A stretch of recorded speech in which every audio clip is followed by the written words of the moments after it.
Buenas and Hafade, Todas Hamzu, and Ali. This joint virtual informational briefing by the Committee on Federal and Foreign Affairs, Telecommunications, Technology, and Labor, and the Committee on Heritage and the Arts, Parks, Guam Products, Hagåtña Revitalization, Self-Determination, and Regional Affairs is hereby called to order. It is now 5:45 p.m. For the record and in accordance with Section 8107 of Chapter 8, 5 GCA, public hearing notices were sent on Thursday, August 31st, 2020, adhering to the 5 working day notice, and a second public notice on Tuesday, August 18th, 48 hours prior to today. In addition, this joint virtual informational briefing was noticed on the Guam Legislature's website at www.guamlegislature.org.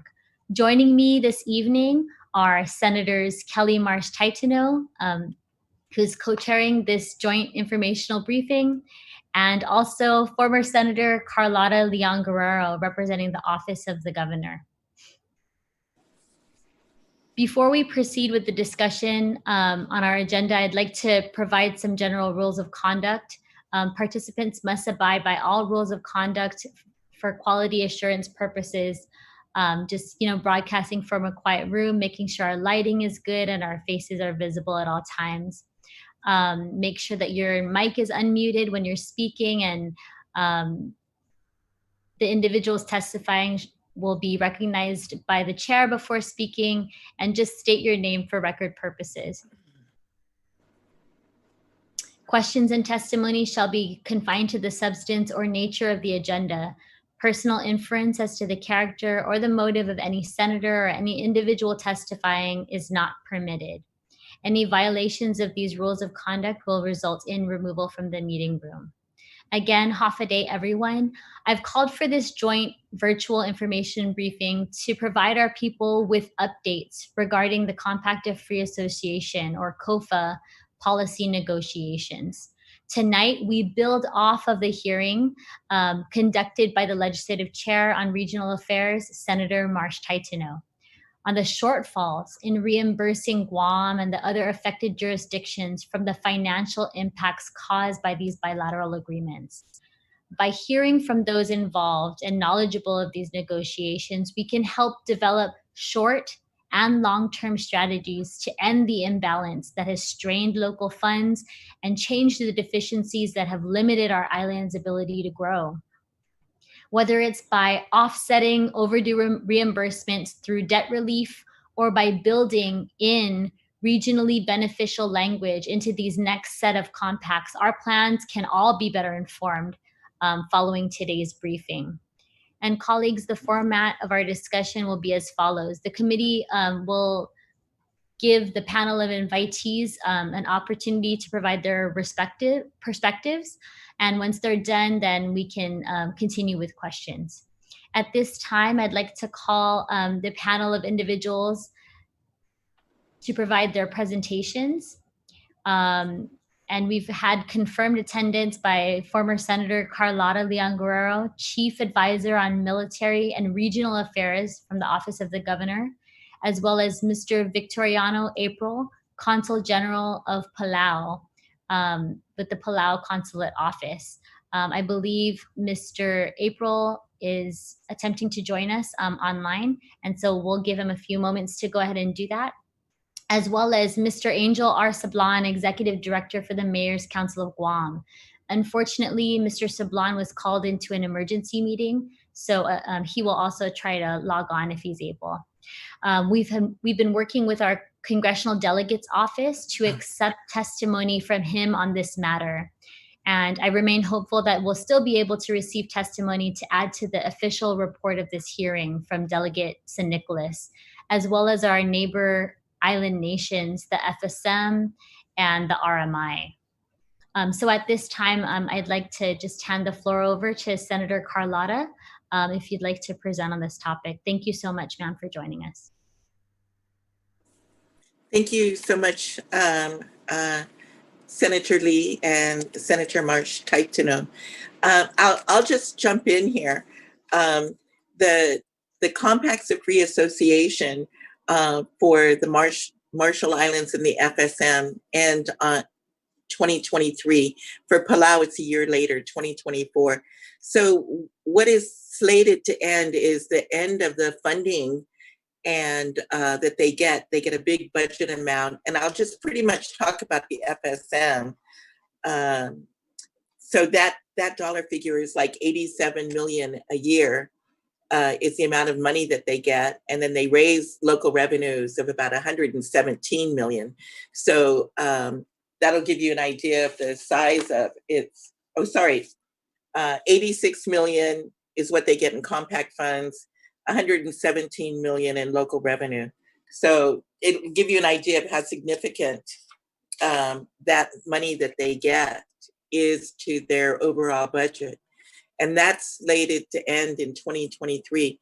And also the amount of money that goes, the $30 million pie that we split with Hawaii and the CNMI, and to a lesser degree, American Samoa, that also goes away. And the FSM, the Marshals in Palau, they also are having to fight right now to keep programs. So they're in negotiations right now. They're on their second round of talks, and the discussion right now is on programs, and the type of programs that we're talking about. I think many people would be surprised, but the FDIC, which insures banks, the FAA that supports airports, the post office. When you send something to Micronesia, they're in the U.S. postal system. They're fighting to get back to FEMA. In the last compact, they got moved from FEMA to USAID. Now they want to go back to FEMA. Also on the table is special funds for special education, as well as Pell Grants and other health and education programs. So they're in round two.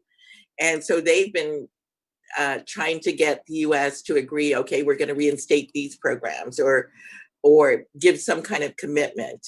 The US is not giving any of these commitments. They're just hearing that the FSM wants these programs extended. So that's kind of where they're at right now. President Trump had a meeting with all the presidents of the freely associated states and told them that he wants the compact, amended compact completed and signed by the end of this year.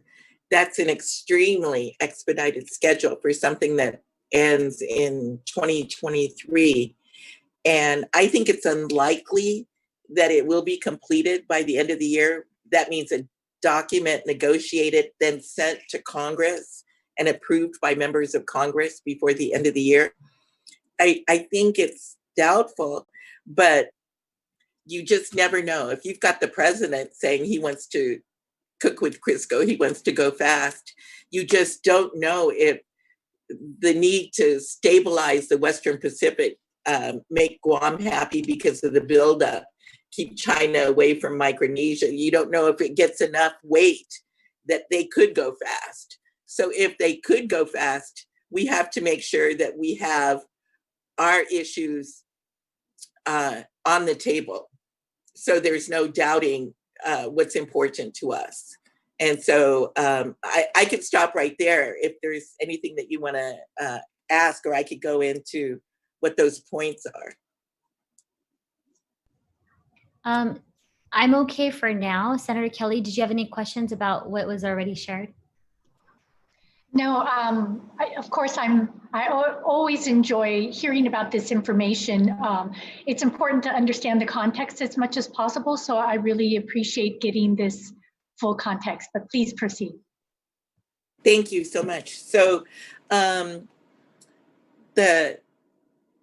we do not have a seat at the table. The governor had wanted to get a seat at the table, and she tried and went to Washington and talked with Interior. And then we met with a bunch of the leaders from the freely associated states. And they told us, their advice to us was to work with Congress to get our positions ready and be prepared to work with Congress. They say the way that the State Department and Interior handles these negotiations is sovereign country to sovereign country, and they don't let the states in at the table. So they were pretty much telling us, don't spin your wheels on the wrong way. Make sure you prepare your positions and make those positions known and be ready to deal with Congress. And so having said all that, the way that the governor works is she gets a call from Doug Dominich, who's the Office of Insular Affairs, and he's the chief negotiator for the United States. And he says, Governor, what would you like us to be talking about? What is a big concern to Guam? So we may not have a seat at the table, but the chief negotiator calls up Guam and says, give us your wish list. What should we be working on? So the governor had been working on this list for some time. And then also when we go to events in Micronesia, like the inauguration of the president of Palau, the FSM president, Penuelo, and then we get a chance to sit down and talk with them about issues that are of concern to us, what's important to them, what we could work on. And I mentioned it yesterday, the governor has this idea, and one of the points that she's pushing for that's a benefit to the islands as well, is that Medicaid healthcare, Medicaid federally funded healthcare would cover them wherever they are. So if they're on Guam, they're not on the local medically indigent program list fund, or if they're in Oregon, or if they're in Majuro, or if they're in Pohnpei, wherever they're at, they would be covered. So we talk with them. We may not have a seat at the table, but we pick up the phone and we're talking with the chief negotiator, Leo Falcon. That's how come I know that they're in their second round of talks and they're getting antsy. They're pushing for the third round to be scheduled. It hasn't been yet. And to know what programs are being discussed right now and how they're anxious to get to, let's talk about the big pot of money for our operations. You know, we get that it's the US that's saying, let's talk about FDIC, FAA, let's talk about the post office. They're talking about the programs first. And the FSM wants to get to the big stuff. So we know all about this because we talk with them. So I just wanted to assure you and the public that there's many ways to get a seat at the table. And sometimes that's just by picking up the phone and having a human connection and a relationship with the people that we do know that are at the table. And the governor knows them all and has no problem picking up the phone and advancing our issues. So I'll stop there in case there's anything you want to say. Thank you so much, Senator. I really appreciate it. You mentioned that the Gov's in communication with Assistant Secretary Dominich at Interior and some of these other negotiators. So I wanted to just ask if you could expound on Guam's policy recommendations for the new compacts. What is yes. on her wish list? Thank you very much. So what I would say right now is there are 5 points. And the first point is that we acknowledge that we are working on fixing the methodology so that our compact impact reporting will have more integrity to it. Having said that, she says, we want to have a funding source. You know, when you push anything this big through Congress, or you want to get anything done, you need a funding source. And she's very clear. She says, I don't want that vague authorized to appropriate language. I want a definite funding source for this. So to put it onto the federal government to say, tell us where you're going to take it from. You know, Palau, Vic April can talk about this when he gets on, but Palau, their compact was agreed upon and signed and sat for 8 years in the Congress because they couldn't find a funding source for it. So I think it got completed in 2010, but didn't get implemented until 2018 because there was no funding for it. So I think that's something that the governor just threw up right away is how important it is to nail down funding. The next thing that she said is Medicaid eligibility for everybody, for the people from the freely associated states, wherever they are. And that's something that Hawaii's been pushing for. She expanded on it to say wherever they are in their home islands. That's her twist, the governor's twist on it. And it would help to stabilize their healthcare systems. Maisie Hirono from the Hawaii Senate has something, and Representative Tony Cardenas from California also has something they both have introduced, and it's called Covering Our FAS Allies Act, covering our Freely Associated States Allies Act, and that's to get Medicaid coverage to them, but that's just within the US and territory. So the governor's position is to expand it into their home islands. The third position that she's pushing for is debt relief. We talked about it briefly last night, and that is to say, and we've had success with that.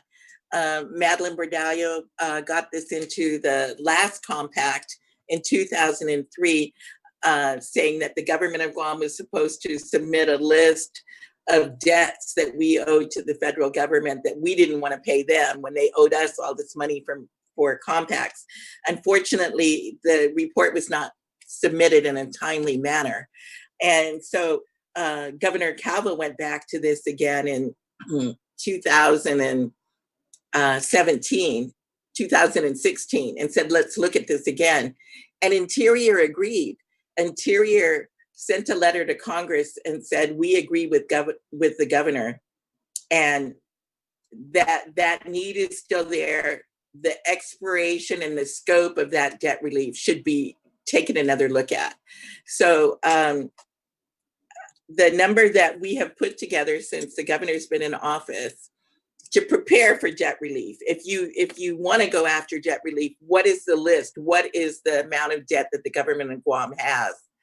That we are saying the federal government owes us. So the best number that we could come up with that would be the most defensible, that we could have in right away, so that we could begin this negotiation with them over debt, is DOE. And the number is 586 million, which is a staggering sum. But what you should know about that is that number is so incredibly scrubbed. We asked DOE to give us a number that if we had to go to the halls of Congress, we could defend it. So take every federal Senator, out. Can you just one more time repeat that number? It's for DOE, and this is specific to debt relief, and it's 586 million. It's 586 million, and wait, it's 586 million. And what's extraordinary about it, it's only for 14 years. It's only from 2004 to 2017. So the government of Guam, in putting this figure together, 586 million, it's leaving like 20 years or more on the table. So it's like saying, we're not even gonna go for that. The early days when you were pulling out your hair and how we were calculating it. So we went for the best, most defensible number that we could defend on the halls of Congress. That was our direction to Dr. Zenny Natividad and Stacy and John Fernandez, and at the time, Tolling Taitano, all worked to pull this together. So the number is far greater of what the total debt, the debt to the government of Guam over is like over $1 billion. So this is just education. And these are the best statistics. So now we have a number. How are we going to use that number when you think about it? So it's like, what kind of matching? If we need to get unemployment, but we can't find matching. If we need healthcare, we can't find matching. If we need to build a community center, but we don't have matching. We're proposing that we deduct matching from this 586 number that we have to start out with. So in advancing debt relief, we have a number. It's not a perfect number. So we're not going after the saying, oh, the public safety numbers are solid or the healthcare numbers are solid. The most solid number is education. And it's such a huge number. So that's a scary number, I think, in many, many circles. But and Senator, anyway, when you mention matching, you're talking about match for Medicaid, possibly match for, I mean, what are all the things that we could potentially use this towards? Yes, the last time when the governor submitted the report, in 2003 it was 191 million. And a lot of that was money that we didn't want to pay back for GTA, the Rural Utility Services. We borrowed 200 million from RUS to build up GTA. And then when we sold GTA, we didn't want to give it all back. But also on that list, if you remember what happened in 2003, it was after we got hit by Pongsangwa and Chataan in 2002. So there was a lot of money in there for FEMA that we were supposed to pay for our share of FEMA. So I'm not exactly sure what all this could be used for. I just have been aware of our debt relief efforts for some time, and that we gained ground on this with Interior. And so we're how do you say, we're getting it ready to launch it, but we're not totally sure of how it can be used. The way the language reads is our federal debt, our matching, loans, money that we owe to them. So this is part of an informational briefing that you know this, so as it's being developed. This is being developed right now. Thank you so much, Senator. And yeah, you know, we just had talks today on the budget, and we're talking exactly on this same issue. So I just wanted to give Senator Kelly an opportunity if she wanted at this juncture to ask any questions. Senator? Suzuis Maasi, Madam Chair. And you know, you brought up so many important things, and so I wanted to catch at least one of them before we continue moving along. But you mentioned with Medicaid, and I really see the logic and the value in asking for that Medicaid, because you know, we had public health on here last night, and we heard about the great impact, and we've read those stories from Hawaii. It's one of the main reasons that they move. I mean, and you know, it's the main reason that peoples from Guam and elsewhere, it's just a main force for causing us to move. And so it was so important to hear that this is something that Hawaii's been asking for, because I think strength in numbers is going to be real important if we can work with states, if we can work with territories. But can you give us a little bit of context, because I think this will help us understand the viability or the reachability of this ask. It's my understanding that they used to have Medicaid. Could you explain whether they did and what happened? They did. They used to have Medicaid, but what happened is Speaker Gingrich and President Clinton together reformed welfare. And when they reformed welfare, the people from the leaders from the freely associated states say it was a mistake that they were knocked off of those programs. So they were knocked off. So from 1985 until 95, so the first 10 years of the compact, they were on Medicaid, and then they got knocked off. And they were on housing, and they got knocked off. And then Congressman Underwood was able to get them reinstated to housing, which just shows Congress can knock them off and then add them back on. So it's a congressional act knocked them off of both of those programs, but a congressional act brought them back to a program.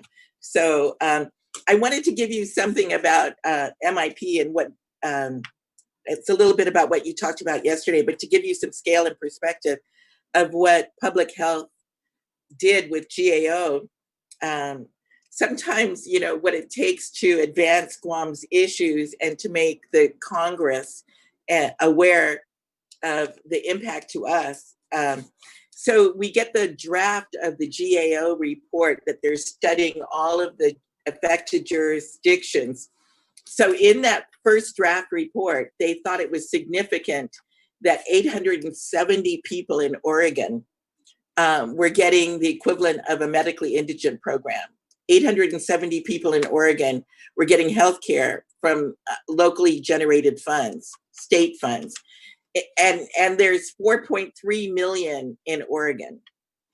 That's their population. So in the state of Washington, which has 7.5 million people, this GAO report, draft report, was featuring that 1,100 people were getting advantage of these programs, getting healthcare from locally generated funds. And these programs had just been established within the last 3 to 5 years.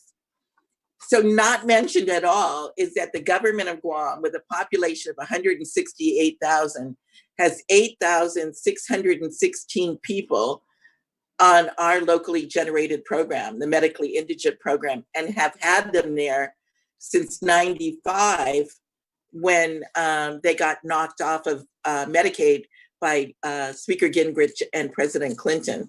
So public health fought to get this information into the, so that's what happened is you get the draft report, you look at it and say, oh my God, they think that's a big deal. 870 people in Oregon, a state of 4.3 million, are getting locally funded healthcare. And our statistic is staggering. So theirs is about, 168,000. yeah, theirs is about 10% of our numbers for a population that's like, yeah, that's astronomical. Right. So we are not, so in the draft GAO report, there's no mention of Guam's burden, but they're highlighting Oregon and Washington as if that is so painful. And so public health just really inserted their statistics into, so the final version that will go to Congress, that will go to Lisa Murkowski, paints a truer picture of what we are going through. So in that GAO report, you see us lined up against what's the impact of CNMI or Hawaii or these other jurisdictions. And so I just wanted to give some scale of that because the Senator Kelly was saying that she kind of wanted to get some more information on the impact. So I hope that was helpful. Absolutely. And I think what really gives us just the consideration that we can have some success with this. And it's so important because, you know, I feel, and I think we're all on the same page here, that our community really needs that relief. We've borne this on our shoulders for a real long time. And, you know, I was rereading earlier today, the US's intention, and the US's intention, they said that with the impacts, you can maybe hear from behind me, but the impacts, that Congress and the federal government are supposed to be sympathetic towards these, and it isn't supposed to be a burden. And so I think it's high time that we continue making this case. And there were 3 things that we've all looked at and shared in different ways. One is that it was in place, some of what is being asked for. So it was supported. The other, that some of it was reinstated, so it absolutely shows that it can happen. And then the other part, that the other entities, Hawaii, Oregon, Arkansas, you know, I know that they've been vocal and they want to see some action as well. And so that we have those that we can work with. So I just wanted to sort of recap all of that you both are sharing. I think it's real important what you're saying. Thank you. If I could continue, the governor has 2 more points. Is that okay? One of the things that the governor is pushing for is the fourth point. Where is it? The fourth point is pre-screening before arriving on Guam. And she's not specific. She doesn't say that it has to be the islands that do the pre-screening or the US government does the pre-screening, but she says pre-screening before coming to Guam to ensure that there is, and her language is, to ensure that there is at least a preliminary plan in place to ensure best chances of achieving self-reliance. And so that's another important point. And on the pre-screening, what I would want to say to you is that I went and I looked up, and I've been reading all of the transcripts of the previous negotiations in 2003 to kind of get an idea of how does it work, and how does the process work, and what happens when a finished document goes to Congress. And so this was a bit of an eye-opener to see what happened here at one of the committee hearings on the amended compact after it had been negotiated by the FSM and the US State Department, and then it went to the Congress and they started having hearings. So the FSM delegation shows up. Their chief negotiator is Senator Peter Christian, who later became their president. And you read this transcript and you find out that even after they completed a document and they signed off on it and sent it to Congress, he's now in the transcript shocked that 6 items that were left off didn't make it on, but 3 items that they'd never seen were, he said, the unilateral decision by the administration. So 3 items that they'd never seen were added. And one of the items that was added said that the FSM has 1 year to come up with a pre-screening program, and they have to come up with the program and implement it within 1 year, or they would lose their funds. They would not get the funding, that annual it's not a donation, the annual payment to them for this treaty relationship.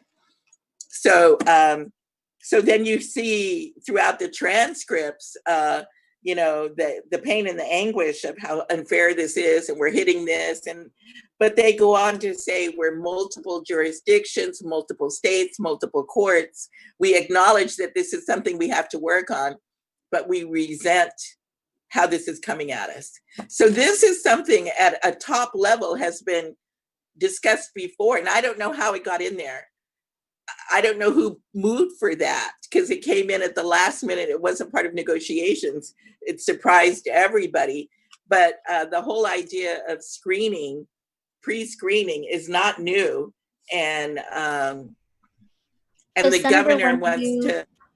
When you say pre-screening to ensure self-reliance, we're talking about, what are your plans for education? What are your plans for, do you have familial contacts in the place where you're going? Or, in our instance here in Guam, do you have a potential job prospect? Those kinds of things? Yeah.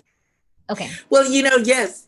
And the thing that happened, and I would like to bring it up to you and the senator and the folks listening, is that just recently, because of the COVID restrictions and the travel back and forth, the FSM, through their national congress, implemented a screening method to come to Guam, because they knew that Guam was feeling that this is not a burden that we need at this time. Anybody that's coming to Guam should be able to tell us where they're staying and what their plan is. So the FSM implemented a screening program of everybody that's trying to come to Guam during this time, saying, let me see your lease agreement. Let me see your job check from your job. Let me see an envelope that's got your address on it. So they implemented screening during this time, which shows that they can hear what Guam is saying and they can act and do something. And so we're trying anything we can hear about screening.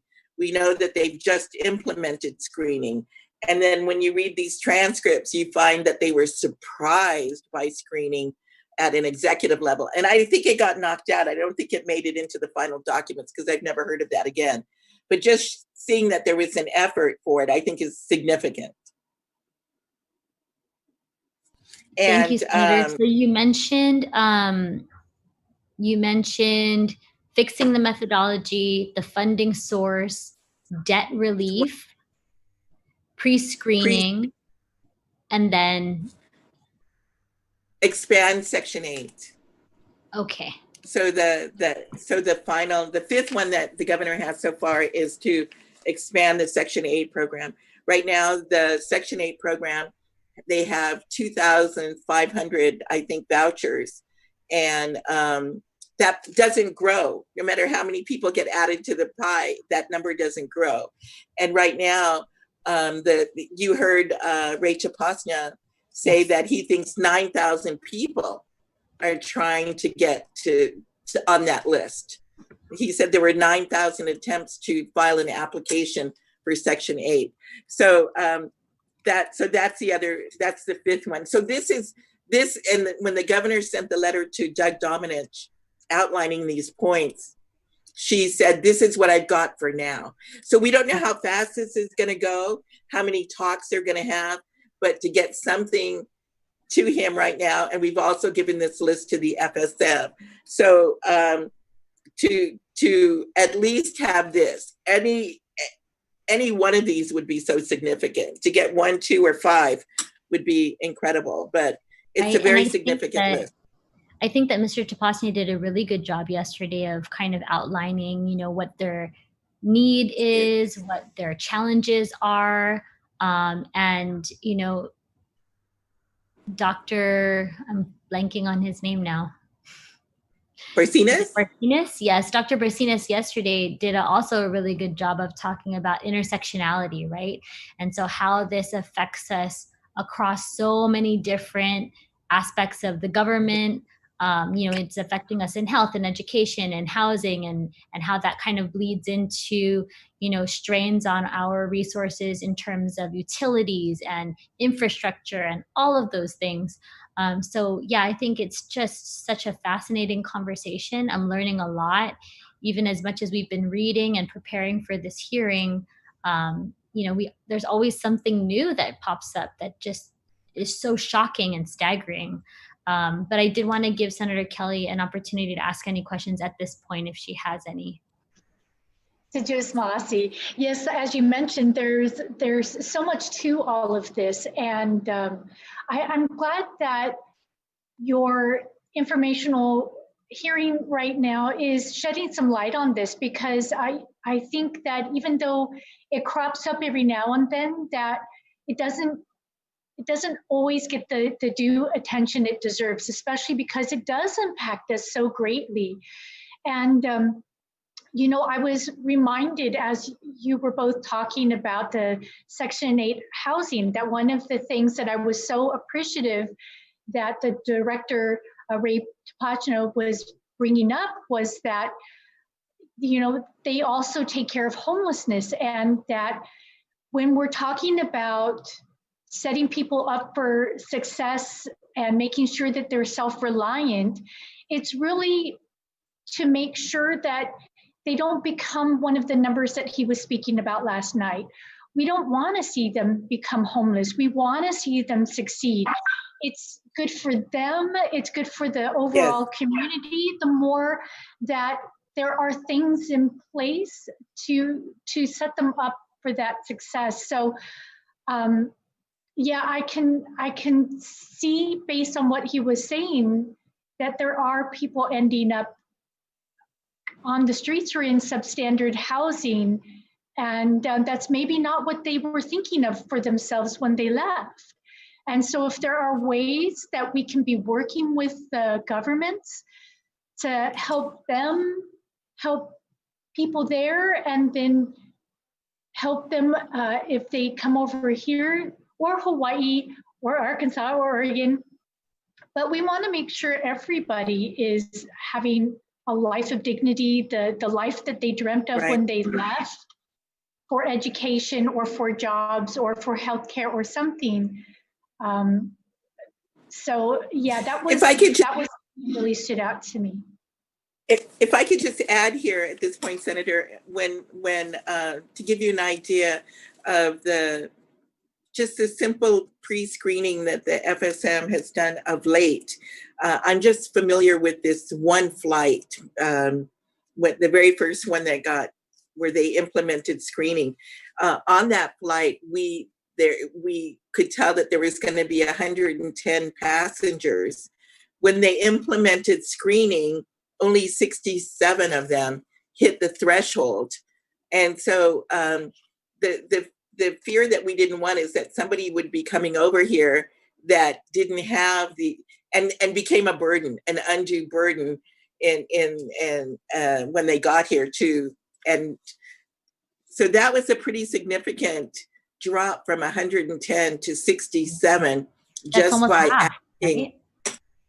Yeah. Just by asking at that moment, at that time, why are you heading to Guam right now? Where are you going to be staying? Show me what's your plan. And so it shows it can be done. Yeah. That's super interesting, Senator. I really appreciate that. So we went through kind of the 5 points that the governor has communicated to Interior. I did have a question about, earlier on you mentioned that President Trump wants the agreement completed by the end of 2020. You think that that's a very ambitious goal. So I just wanted to know what your thoughts are about the likelihood of the negotiations being stalled after the presidential election. And then also if you could touch on what the process is after these negotiations are completed. Based on the last time you mentioned that it would be forwarded to a congressional committee, do we know if it's Lisa Murkowski's Senate committee or if it's a committee in the House, and then how that kind of moves through the congressional process? Well, in the House, that's the last thing. In the House, I saw that the Committee on Resources had a hearing on it on July 10th, 2003. And the Subcommittee on Asia and the Pacific, a subcommittee of international relations in the House, they had one on June 18th, 2003. So those are just two that I came across without even getting to Murkowski's. Or I don't know if he was there at the time. This is just the House, not even the Senate. So I don't know if at the time, a subcommittee on Asian Pacific of international relations, et cetera. So I'm not exactly sure how many committees there are going to be. I have been working with the Congressman's office on the debt relief language. And they've been moving and working on the debt relief language. And I'm sure that, getting some kind of schedule of when these hearings are going to take place, we would always turn to our congressional representative to kind of track that for us. It's kind of the unknown to me. I can tell you that when I looked at the last 2003, the stuff that got added was debt relief language got added, the trust funds for the FSM and all of the islands got added, the GEMCO, where their infrastructure and their funding is decided by a joint committee that they're outvoted on. I don't know, Palau didn't agree to that, but the FSM and the marshals, I'm sure they're going to try to change that deal.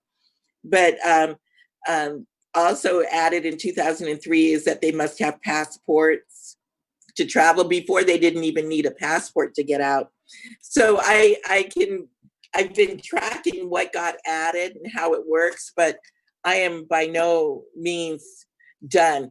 And I even though I think it's doubtful that such a task like this could be accomplished in such a short time, I have to act as if it could.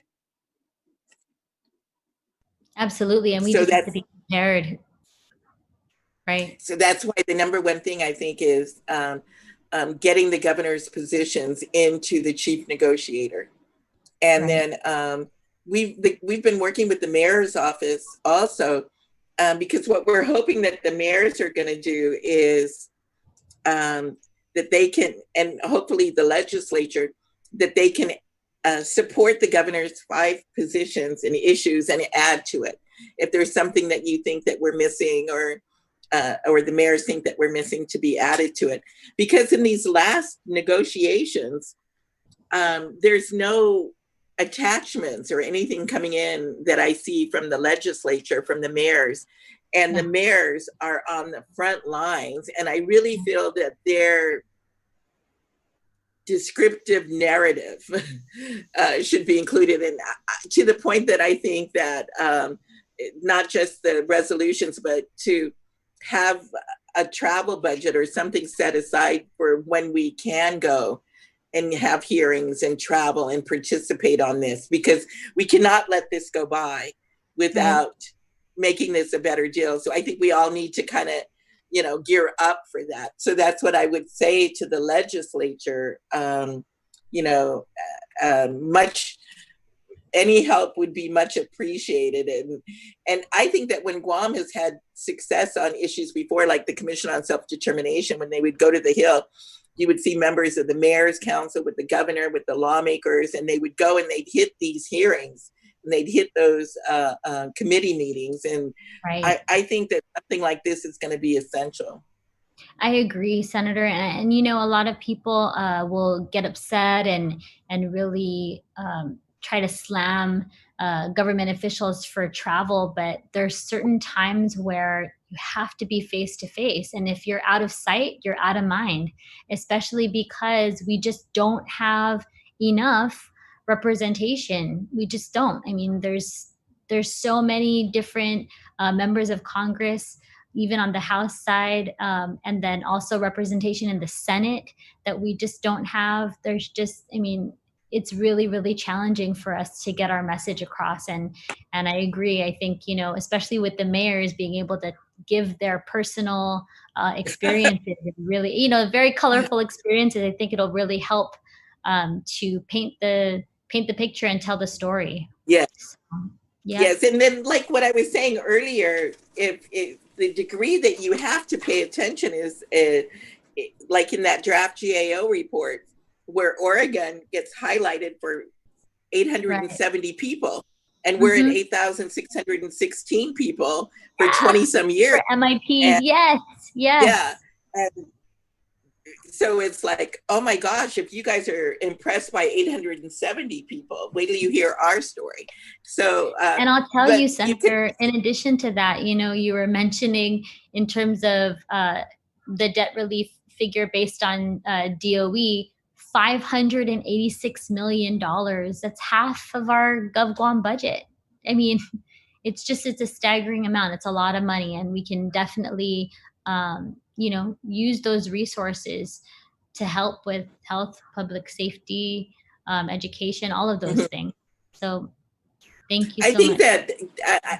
I think that that's going to be interesting. The government of Guam has worked with, it was Congresswoman Bradallo and Congress, but to get a law, they got this debt relief added to the law.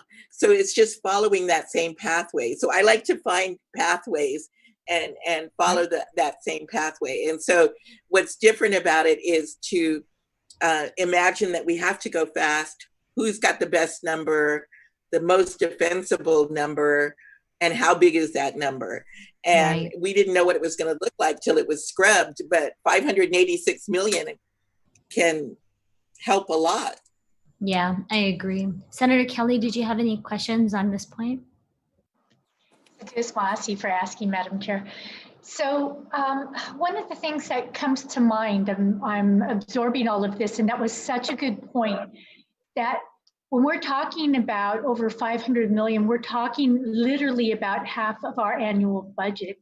And that's just one agency or entity, For 14 years. Yeah, in 14 years.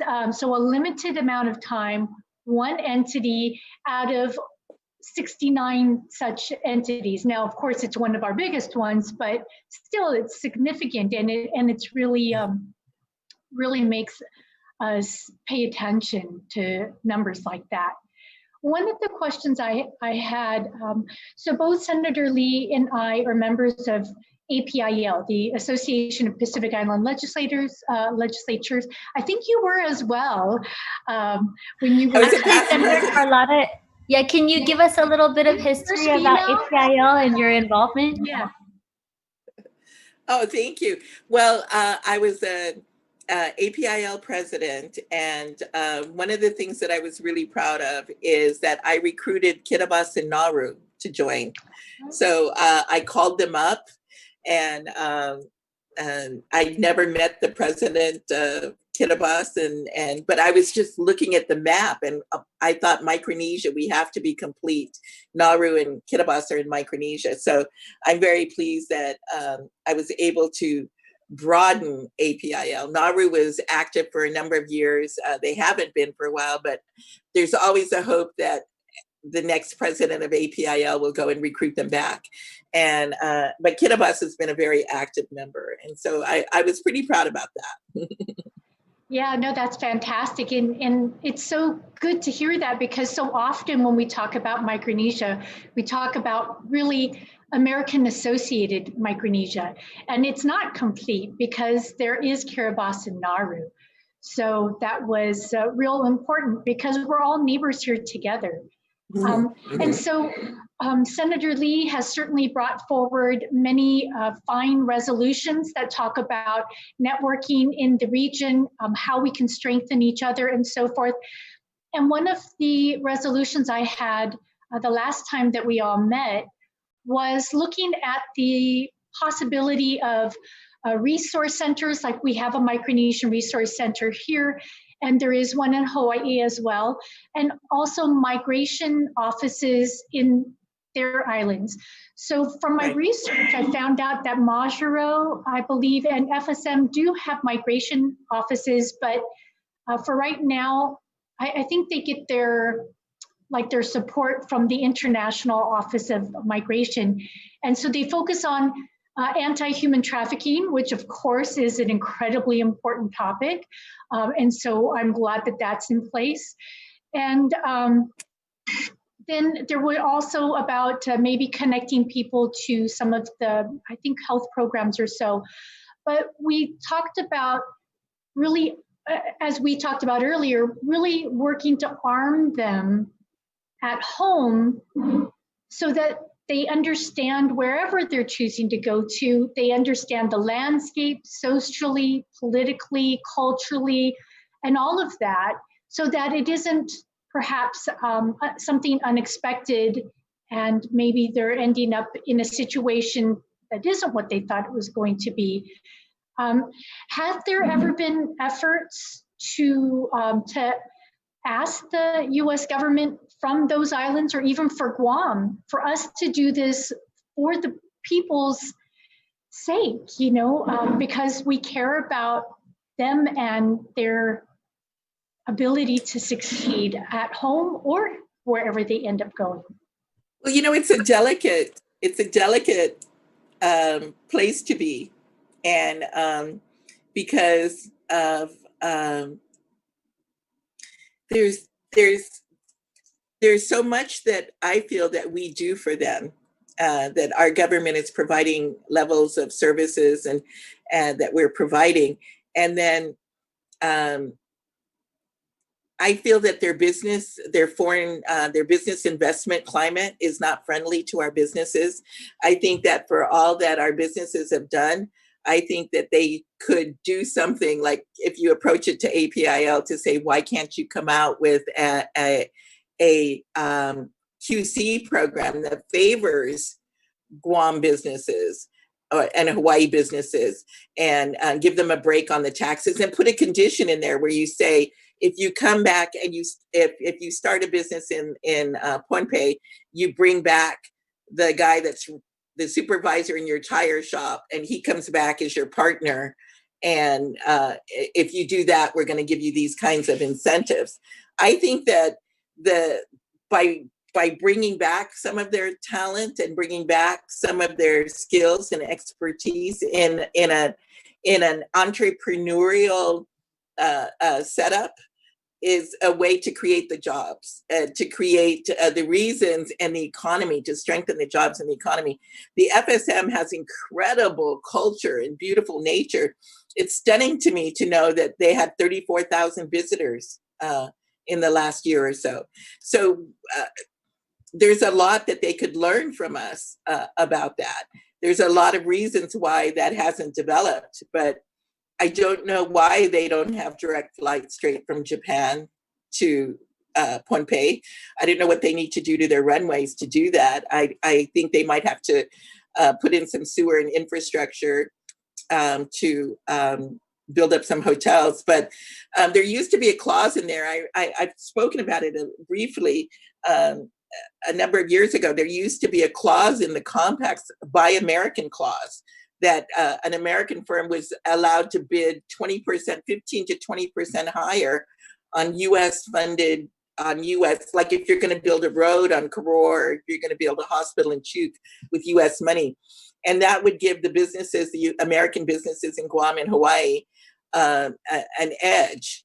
Couple that with tax breaks. So I feel that those governments could create a more friendly environment that could spur some entrepreneurial partnership and bring back their skilled workers in a pull yourself up by the bootstraps kind of way. Thank you, Senator. Thank you so much. We're actually coming up on our time for the hearing, but I did want to give you an opportunity if there's anything additionally that you'd like to share. Obviously, we're going to be having information from the Consul General, Vic April, as well as Delegate St. Nicholas's office added to our committee report. But if there's any closing things that you'd like to share with us, we're happy to hear it. Well, I think that what I didn't get to touch on too much is that the other jurisdictions, Arkansas, Washington, Oklahoma, the other affected jurisdictions, how to work with them, how to get their voting representatives aware of our issues and line up with them. I think the GAO report went a long way towards that. The governor directed the Bureau of Stats director, Ty Titano, to write another grant, and he did. And we're waiting for the outcome of that. And that is to bring on, allow us to bring on more expertise in trying to figure out how can we connect with those other jurisdictions and their positions. So in the GAO report, what all the jurisdictions agreed on is that that they want Medicaid restored, they want more funding, immigration clarified, housing expanded. So we're all agreed on some very key points. So that idea of how to connect those dots with those other congressional delegations and how to work so we're not stepping over each other. And the governor and I have this debate all the time, is I'm a little afraid of how big this number can get when you add everybody to it. And right. When I saw Palau wait for 8 years, and Palau's number was probably like, 80 million a year or something. So Palau waited for 8 years. What if this gets up to such a big number with all the different states and everybody added to it? So I'm nervous about that, but I've never worked on the national stage in that way. So some expertise and help and support, I think we're going to be needing some of that. I know what I know, and I know what I don't know. And that's kind of a big unknown area for us, for me. So I thought I'd just let you know what I know you have had some expertise in dealing with how to get different jurisdictions to come together. Yeah, absolutely. And it's a lot like herding cats. I did a lot of work on 2 large national campaigns, one for Filipino veterans, for Filipino World War II veterans, and we were able to get their veteran status acknowledged by the United States. And that was a 50 state and territory strategy. It was really challenging to get everybody together, but in the end, that went forward through the Congress. We had some incredible Veterans Affairs advocates that worked on our side, and we had the chairman of Veterans Affairs really helping us, and that was Bob Filner. He really helped to push this agenda and get it onto President Obama's desk at that time. Another bipartisan piece of legislation that I worked on was ag jobs. It's actually an agricultural and economic plan that would help to provide a pathway for migrant farm workers. The United Farm Workers, which I was a lobbyist for in a previous life, actually helped to push the charge. Again, it was bringing together all of these different stakeholders from labor, from agriculture, all of these different, even certain chambers of commerce that were affected across the country. So it was a really big thing and a lot of moving pieces, but it's possible to do. And I think, these affected jurisdictions, we have everywhere from Arkansas, Hawaii, Oregon, California, Washington, Guam, the NMI. That's actually a really powerful voting bloc. And I think, we could just reach out to them and say, hey, we're kind of in the same boat here. We really want to be able to That would help. be much appreciated. That would be much appreciated. I know that you're trying to figure out what the role would be, and I'm trying to show you where I think the gaps are. So it sounds like we can come up with a plan together. It'd be much appreciated. Senator. Thank you so much. I'm sorry, Senator Kelly, did you have any closing thoughts or remarks? I think obviously we've just hit the tip of the iceberg on this one. We're definitely going to have continuing conversations about this and more targeted efforts. But, just in the interest of time, I wanted to give you an opportunity to just make some closing comments. And I really appreciate that you had the idea that we've had these conversations with Carlotta, and that you had this idea of bringing it so that the community could be better informed. We're getting more information, and that we can potentially, we can be working towards making a real difference. And that is just so important. And so, as I mentioned before, hearing the context that there were previous things in place, things have been reinstated. I don't think that there's really anything that we're asking for. The governor and potentially the legislature will join that. The mayors, I think, are already joining that. There isn't anything that's being asked for that hasn't existed in place before or been reinstated. And these pathways to working with others is going to make such a difference. We're going to have delegates that have voting power and stronger voices. Of course, we're grateful and we use and leverage whatever voice that we have as non-voting delegates, but that we can also have voting delegates on our side. And working with this, I think, is going to be really important as well. And so I am already looking forward to future continuation roundtables of this topic. Thank you so much, Senator. I just want to close by taking this opportunity to really thank our panel of individuals who've joined us both yesterday and today. And Senator Carlotta Leon Guerrero, for your tremendous expertise and all the information that you shared with us tonight. We also want to thank Consul General Vic April of Palau. He tried to join us this evening, but he came across some technical difficulties. But we certainly remain hopeful that we'll be able to receive testimony on this issue from our neighbor island nations, namely Palau, the FSM, and the RMI.